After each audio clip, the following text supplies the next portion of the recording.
Hello বন্ধুরা, আজকে আপনাদের মাঝে আরো একটি নতুন ভিডিও নিয়ে চলে আসলাম। কিন্তু আমি জানি এই ভিডিওটি আপনারা পুরোপুরি দেখবেন না। এর কারণ হচ্ছে এই ভিডিওর মাধ্যমে আমি আপনাদের শেখানোর চেষ্টা করব সোল্ডারিং আয়রন ব্যবহার করার কিছু সত্য। আর সোল্ডারিং আয়রন ব্যবহার করতে করতে সোল্ডারিং বিট এর মাথা এমন ভাবে নষ্ট হয়ে থাকলে তাতে সোল্ডারিং লিড ধরে না, এই বিষয়টি নিয়ে আলোচনা করব।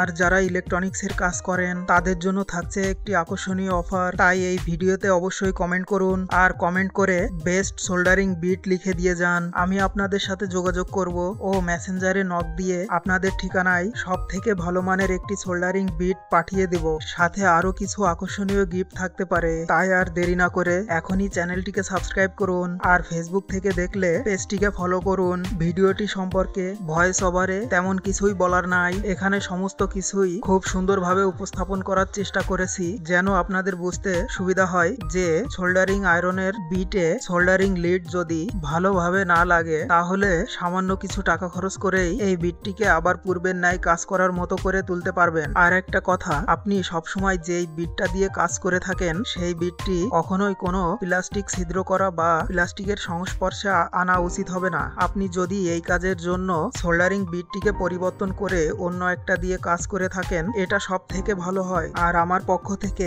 আপনাদের জন্য একটা সাজেশন থাকবে, সোল্ডারিং করার জন্য কখনোই সোল্ডারিং রেজিন ব্যবহার করা উচিত নয়। এতে সোল্ডারিং আয়রনের বিট দ্রুত নষ্ট হয়ে যাওয়ার সম্ভাবনা থাকে। আর ভালো মানের সোল্ডারিং লিডের মধ্যখানে সোল্ডারিং রেজিন দেওয়াই থাকে। আপনি যদি ভালো মানের সোল্ডারিং লিড ব্যবহার করেন তাহলে আপনার কখনোই রেজিন অথবা সোল্ডারিং ফ্লাক্স এর প্রয়োজন হবে না। ভিডিওটি ভালো লেগে থাকলে অবশ্যই লাইক দিবেন। আজ এ পর্যন্তই, দেখা হবে অন্য কোনো ভিডিওতে। Thanks for watching.